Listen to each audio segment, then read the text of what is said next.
জনপ্রত্যাশার বাংলাদেশ গড়ার জন্য ইসলাম ছাড়া বিকল্প কোনো কিছু নেই। ইসলাম ছাড়া বিকল্প কোনো ব্যবস্থা দিয়ে আপনি জনপ্রত্যাশার বাংলাদেশ গড়তে পারবেন না।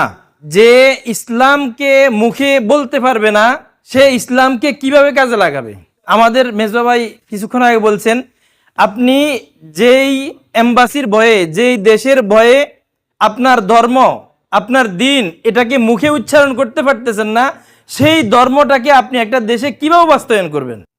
এটাই কোনোভাবেই সম্ভব নয়। আমরা প্রত্যেকে এই কথাটা বুঝতে চেষ্টা করব যে ইসলাম আমার মেন ধর্ম, ইসলামকে দিয়েই আমি অগ্রসর হতে চাই এবং ইসলামকে দিয়েই আমি আমার এই দুনিয়া ত্যাগ করতে চাই।